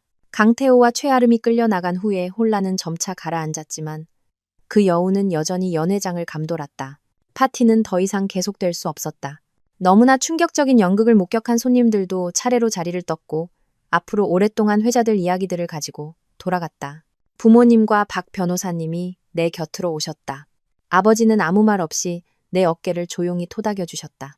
그 손길에는 자랑스러움과 위로가 모두 담겨 있었다. 어머니는 나를 꼭 껴안으며 목맨 소리로 말씀하셨다. 모든 게 끝났어, 딸아. 정말 잘 해냈어.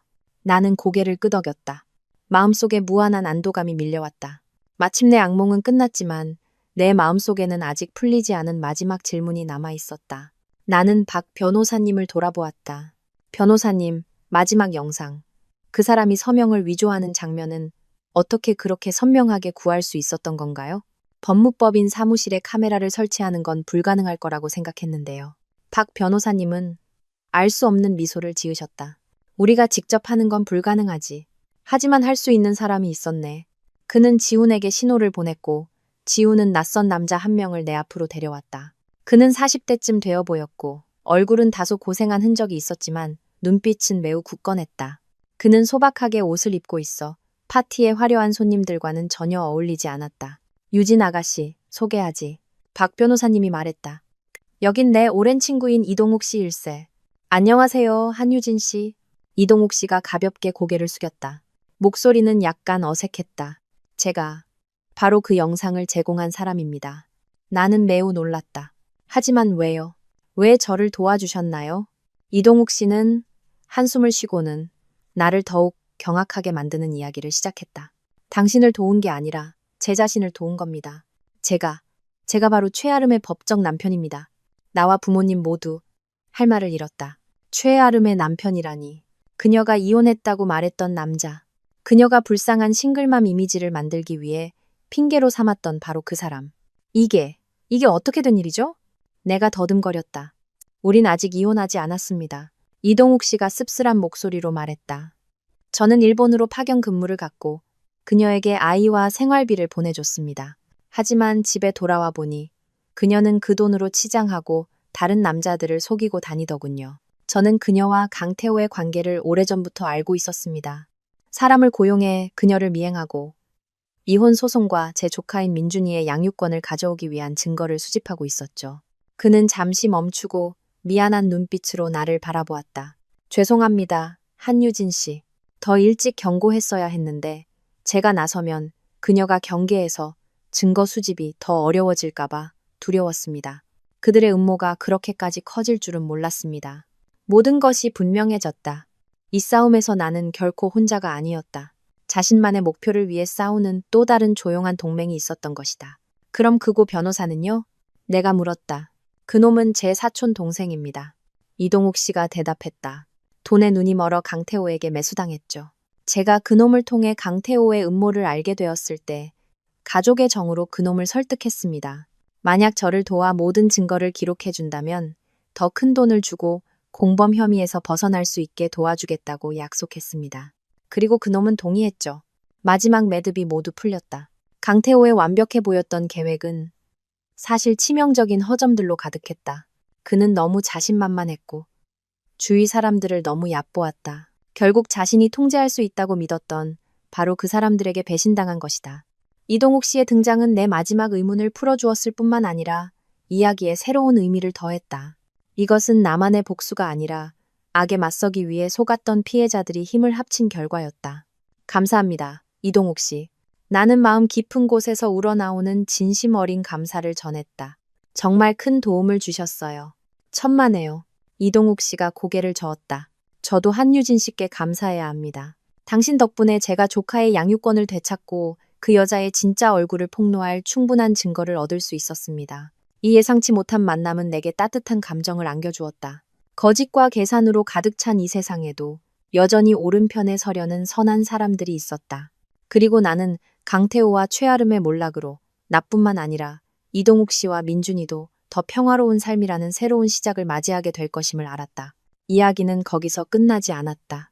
내가 이동욱 씨와 이야기하고 있을 때 잘 차려입은 다른 남자가 군중 속에서 다가왔다. 그는 내 앞에 서서 고개를 숙였다. 죄송합니다. 한유진 씨, 저는 윤성민입니다.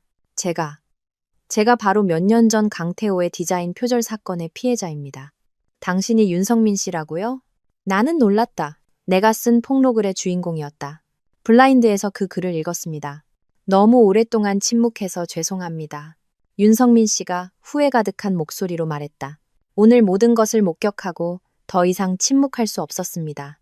저와 다른 몇몇 옛 동료들은 증인으로 나서서 강태호의 비리에 대한 추가 증거를 수사기관에 제공하기로 결정했습니다. 윤성민 씨와 옛 동료들의 등장은 강태호의 경력을 묻어버릴 관뚜껑에 마지막 못을 박는 격이었다. 낯선 사람들, 조용했던 피해자들이 마침내 목소리를 낼 용기를 얻었다.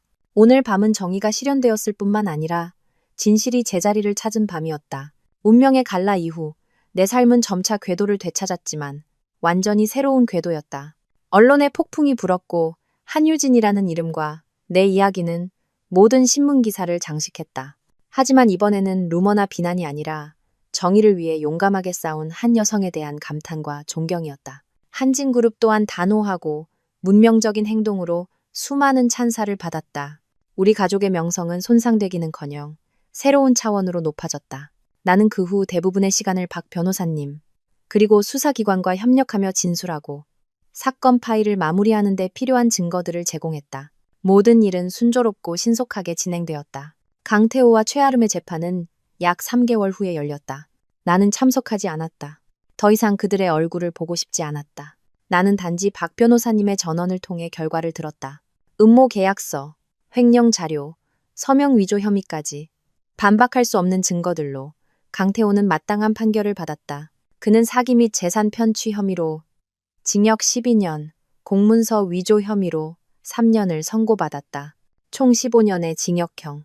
그의 탐욕과 악랄함에 대한 대가는 너무나 컸다.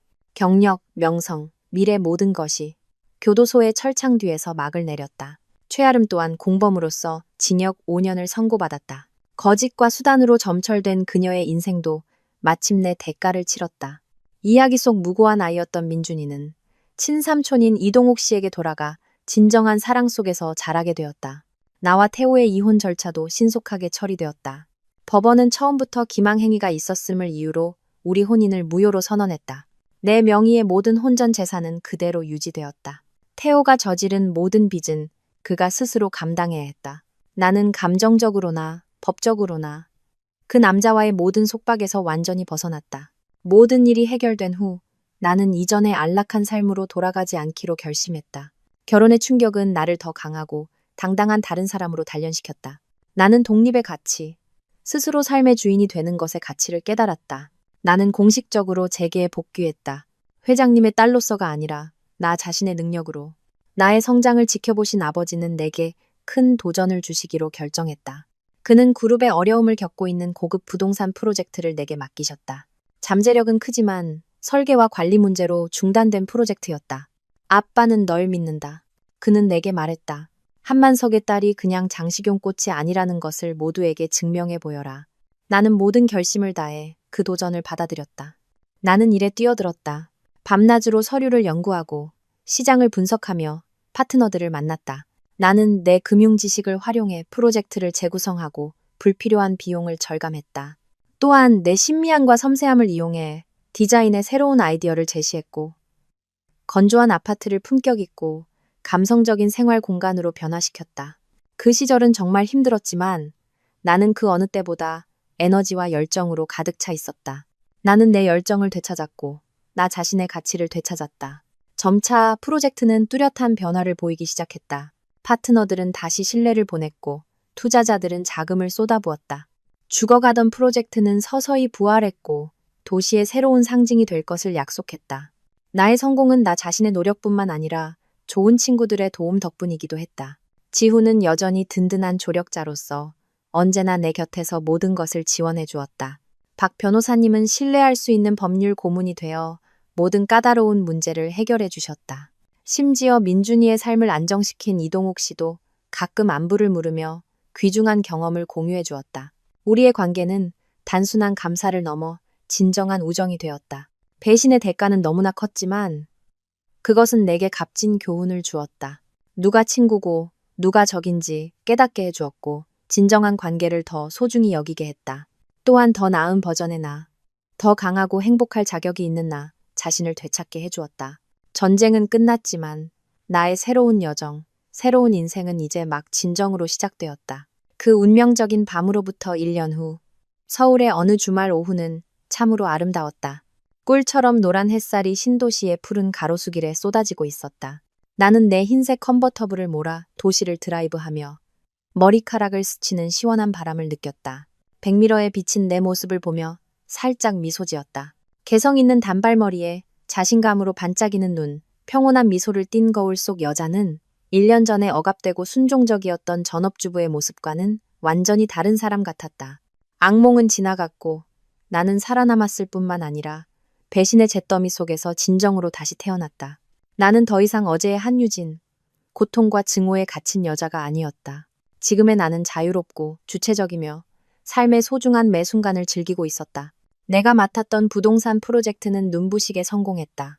처음 아버지가 실패 직전에 이 프로젝트를 내게 맡겼을 때 이사회의 많은 이들이 의심의 눈초리를 보냈다. 그들은 나를 고생 한번 안 해본 공주님, 드레스와 티파티밖에 모르는 사람으로 여겼다. 하지만 나는 그런 편견에 좌절하지 않았다. 나는 불나방처럼 일에 뛰어들었다. 밤낮으로 서류를 연구하고 시장을 분석하며 파트너들을 만났다. 나는 7년간 전업주부로 살며 단련된 세심함과 꼼꼼함이라는 가정, 관리 경험을 프로젝트 관리에 그대로 적용했다. 거대한 프로젝트를 운영하는 것이나 가정을 꾸리는 것이나 모두 헌신과 이해, 그리고 가장 사소한 문제까지 꿰뚫어보는 능력이 필요하다는 것을 깨달았다. 나는 직접 공사 현장을 찾아 안전모를 쓰고 인부 한 명 한 명과 대화했다. 건축가 팀과 마주 앉았을 때 명령하는 사장이 아니라 동료로서 함께 창의적인 아이디어를 이끌어냈다. 나는 무미건조한 콘크리트 덩어리를 감성과 세련미가 넘치는 생활 공간으로 바꾸었다. 내 운명의 상징처럼 피닉스, 드 피닉스라고 이름 붙인 그 고급 복합 단지는 시장에서 가장 성공적이고 인기 있는 부동산 프로젝트 중 하나가 되었다. 그것은 그룹에 막대한 이익을 가져다 주었을 뿐만 아니라 건축과 디자인 분야에서 권위 있는 상들을 휩쓸었다. 프로젝트가 공식적으로 준공되던 날, 성대한 기념식에서 아버지가 무대에 오르셨다. 그는 사업적인 숫자에 대해 길게 이야기하지 않으셨다. 그저 나를 바라보시며 자랑스러움에 젖은 눈으로 내가 결코 잊지 못할 한마디를 하셨다. 과거에 저는 한진그룹을 세운 것을 자랑스럽게 여겼습니다. 하지만 오늘 저의 가장 큰 자랑은 바로 제 딸 한유진입니다. 그 순간 나는 울음을 터뜨렸다. 행복과 인정의 눈물이 과거의 모든 고통과 억울함을 씻어냈다. 나는 아버지와 모든 사람뿐만 아니라 가장 중요하게는 나 자신에게 내 능력을 증명했다. 나는 더 이상 가족의 그늘 아래 살지 않았다. 나는 스스로 나만의 하늘, 나만의 후광을 만들어냈다. 오늘 나는 특별한 약속이 있었다. 나는 작은 골목에 숨어있는 조용한 정원 카페 앞에 차를 세웠다. 이곳은 지난 1년간 내게 익숙한 장소가 되었다. 멀리서부터 화려한 부겐빌레아 덩굴 아래 나무 테이블에 앉아 기다리는 익숙한 모습이 보였다. 이동욱 씨가 나를 보고 온화하게 미소 지으며 손을 흔들었다. 그의 옆에는 민준이가 있었다. 아이는 통통하게 살이 오르고 피부는 발그레했으며 훨씬 더 씩씩해 보였다. 유진 이모, 민준이가 기쁘게 외치며 접시 위에 케이크를 내버려 두고 달려와 나를 꼭 껴안았다. 나는 몸을 숙여 아이를 품에 안았다. 아이의 순수한 영혼에서 느껴지는 따뜻함에 마음속에 이상할 정도로 평온함이 밀려왔다. 민준아, 요즘 착하게 지내? 동욱 삼촌 말씀 잘 듣고? 내가 아이의 머리를 쓰다듬었다. 네, 저 일주일 내내 착한 어린이 스티커 받았어요. 삼촌이 주말에 동물원 데려가서 코끼리 보여준다고 약속했어요. 아이가 반짝이는 눈으로 자랑스럽게 말했다. 나와 이동욱 씨의 관계는 지난 1년간 더욱 가까워졌다. 모든 일이 끝난 후 그는 모아둔 돈과 내 변호사가 감사의 뜻으로 전한 돈을 합쳐 작은 사설 탐정 회사를 차렸다. 그의 정직함 덕분에 회사는 금방 신뢰를 얻었다. 그는 더 이상 과거의 억울함에 짓눌린 고된 남자가 아니었다. 그는 사랑스러운 조카와 함께 자신의 삶의 기쁨과 목적을 되찾았다. 우리는 서두르지도 시끄럽지도 않았다. 우리는 폭풍우를 함께 겪고 서로에게서 동질감과 이해, 그리고 기댈 곳을 찾은 오랜 친구처럼 천천히 서로에게 다가갔다. 우리는 함께 앉아 커피를 마시며 내일과 그의 회사가 해결한 흥미로운 사건들, 유치원에서 여자친구에게 반한 민준이의 이야기 등 두서없는 대화를 나누었다.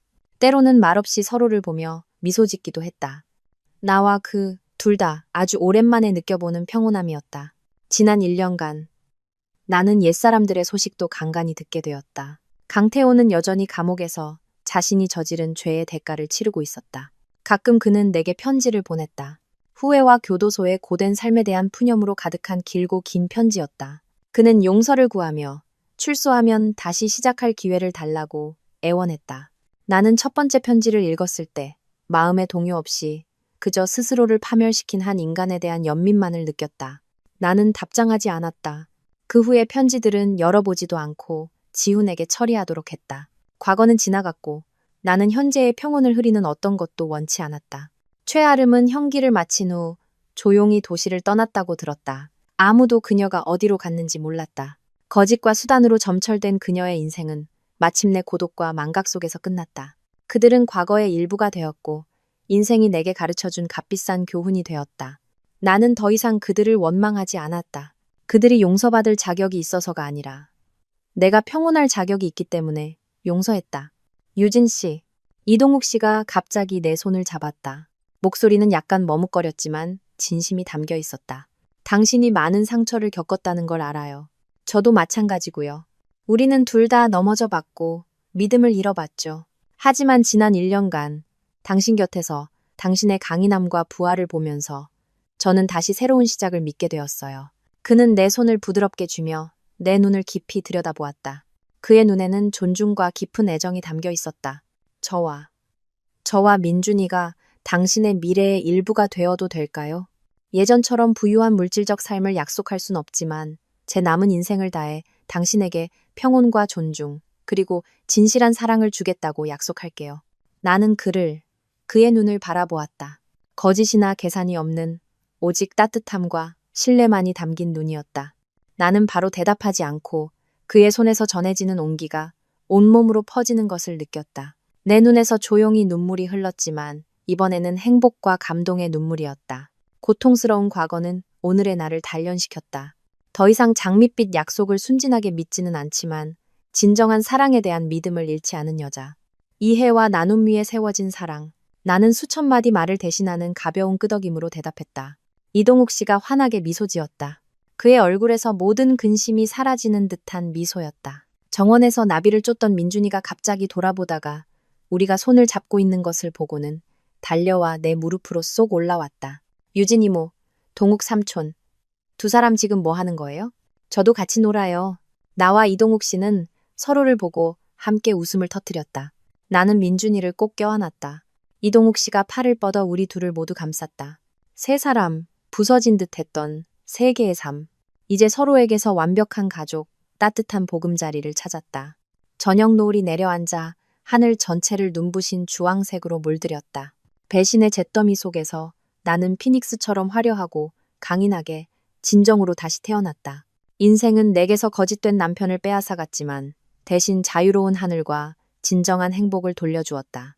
그리고 나는 이것이 끝이 아니라 내 인생의 기쁨과 빛으로 가득 찰 새로운 장의 시작일 뿐이라는 것을 알았다. 더 이상 혼자 걷지 않아도 될 여정의 시작이었다.